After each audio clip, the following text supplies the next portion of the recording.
Well, this level of cold doesn't just suck the life out of you. It can also do a number on your electronics. So we are happy to have Keron Incarnato from AT&T back with us once again. And we were joking right beforehand.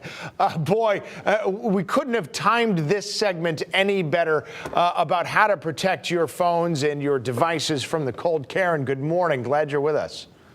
Good morning. Thank you for having me. Yes, it is a frigid day here in New Haven where I am. And I will tell you that this is not the day you want to expose your device to these kind of extreme cold temperatures for any length of time. That can really cause a few problems that none of us are interested in having.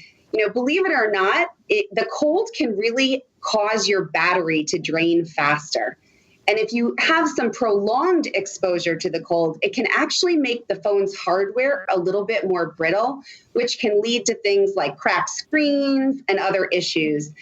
And one thing that's really important, if your phone is off and it's really cold and you power it on, that can cause some condensation to form inside the screen. And that's really not good for the mechanics of the device. So you really want to make sure you're careful, particularly in these extreme temperatures. All right, so yeah, there's a lot to roll through there. Let's just start with the batteries. At what point do we know that they start losing their effectiveness, or is it sort of a sliding scale that begins above freezing, or is this something that happens below freezing?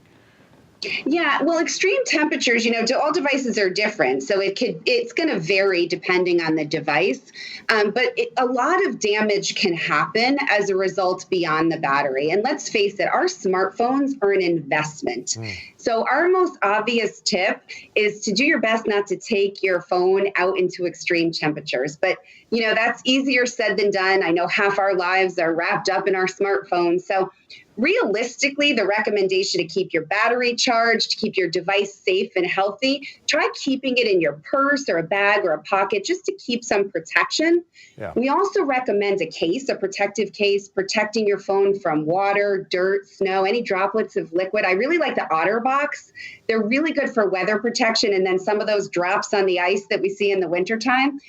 And then one other tip, do not leave your phone in your trunk for extended periods of time, really not overnight. If you're out for the day, try to keep it in a warm place. If you're like me, you like to stay connected. I need to stay connected for kids and work. I would consider maybe getting a smartwatch, like an Apple Watch. I wear one every day, right. Or a Samsung Galaxy Watch. Stay connected and receive those alerts. There you go. And hopefully your body heat will help warm that up as well. That's right. Thank you so much for making us aware of the problems. I thought it was just batteries, but you said the cracked screens, the condensation issue, that could be a big problem. So thank you for the heads up.